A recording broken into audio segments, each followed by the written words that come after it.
Okay, so after a lot of boring and tedious work because the reds kept falling over, this is my blue and red army collection at my mom's. We'll start with the reds because they're smaller and they're going to be easier to explain. So, oh my gosh, okay, I just dropped my phone. Sorry about that. So with the reds, sorry, I'm very tired. With the reds, we only have like seven. I'm picking him up.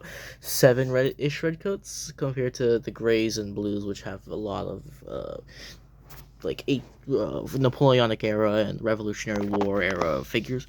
We only have like seven redcoats, so they won't be featured. But we do actually have a decent sized fighting force of reds. And if you've seen my other videos, if you see my video, the coalition attacks, you'll recognize these figures.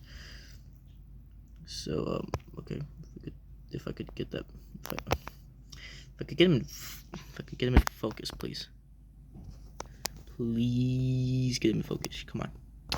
Okay, whatever. You know how he looks. Then you'll know that these guys have been on this channel. I've been featured before, and if you see my other red collection, you know what they are. And you know I have them in tan here too, and in green as well here too. But I won't be showing off our green or tan collection until much later in the year. And, well, the Reds, in lore at least, they are a rough, semi-communist nation. It's kind of debated. They aren't saying they're communist. They're acting pretty communist. But they're not denying that they're communist in lore. But they're not saying they are communist either. So I would call them commies. But the Blues have an fighting force. They have 7 cannons, as you see over here. So there's only like there's not that many other figures. We have some Civil War era figures right here. These are obviously Union soldiers. We got a couple of them shooting, but we don't actually have that many shooting. A lot of them are various other poses. Like this one's carrying the swab that would be used to clean cannons, and that one is a binocular guy. There's a guy carrying a water bucket because the things would they still get hot. There's a couple of musket guys, and this bigger bluish force over here doesn't have a single guy shooting. Not a single one of these poses is shooting. They're all like riders and or just reloading. And even these poses here do not have anybody shooting. They have what looks to be a guy carrying a swab or a stick, a guy carrying what looks to be a water bucket, another guy carrying a swab, a little officer or a pirate, and then there's a guy pulling out a saber, I think that's what he'd be doing. And then there's this guy back here, which looks to be running, and then there's that guy covering his ears because he can't tell the fire. We have 3 of these guys marching along. Then we have a couple of Napoleonic era, which seems to or Revolutionary era. I'm not sure. These might actually be Napoleonic, not redcoats, considering now I'm looking at these again.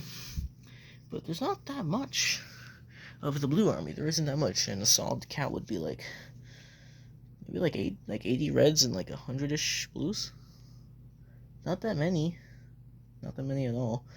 But what is actually going to be shown for the blues army is, well, these cannons, of course, they're going to use them, and these guys, which I found in a little box because I was reminded by one of you fellow little commenters down there that yeah, I did show off a little circular or ovalish bin that I had with other figures, and I just didn't know where they were. And this video is only a couple minutes long. Wow. Oh my gosh. Okay. Really did not have that much to talk about now, did I? Okay, I'm very tired. But as you can see, here's some. I think these are a mix of German Afrika Korps and just regular German infantry. There's this mold, which isn't actually part of that. I believe this looks to be a copy of a Fischl mold. But this actually fits pretty well. The gun in the back, if I could focus and get in the light. Oh my gosh. There we go. Yeah, the gun doesn't, like, it doesn't look modern, but you're not really going to be paying attention to that. So it's fine. Fine by me. And then we have 4. I'm not sure if these are genuine Airfix or Airfix knockoffs, but based on their shine, the way they are, these looks like to be genuine Airfix figures. We got 4 of these guys. And then we got more. And then we got some Messias Directive mixture of their old and new molds. We have like 2 guys 3 guys carrying a MP40 while marching. No one's just calling out orders. One's right here. There's a he looks to be a radio man, I think. There's one guy with an MP40 shooting. There's like 4 guys with their Kar 98s shooting. One of them has his gun short, and then there's 2 MG42. So I'm not sure what this one is. Considering I don't know what that guy is. Yeah, then there's a couple of like police officers, and then we have like 3 of these TV knockoffs that are in blue that I've seen in IMC Productions videos. I'd like to know who make those, because I like that color plastic. I don't really like the blue plastic that BMC does have, because it's a bit too bright in my opinion. And yeah, we don't really have that much to say, much to do. It's a pretty short video that covers this collection. Do we have the pinks somewhere? I think. Yeah, we put them back in the big red bin since we're not really going to be using them, since... Actually, I'll go into detail with that now. See, what dictates if I'll be using a color for my videos is not how many they have. Because that doesn't really matter to me. I can make it work. I can make them say in more that they only send like a small force. Like with here at the Blues, there's only a small force of figures that actually fit into the style of stuff that I am using, which is World War II/modern soldiers. So it's fine. I can use the small force figures. Same with the Reds. They have a decent fighting force, so size does not matter. Pose variability plus size does. Even though I know I just said size doesn't matter, but if you don't have a lot of poses and you're pretty small, they can't really use you. Like, let's say I have 20 Grenadiers, like, SES Direct, like, those, like, the Matchbox guys, Shamrock, from Plastic Apocalypse. Or if you watched PTA's collection video where we got CTS stuff. Sorry, SCS Direct stuff, not CTS. And, man, only got like 20 of those Grenadiers and like a couple Riflemen. If you had that, I wouldn't use them that much, because there isn't much pose variability, even though there's a large number.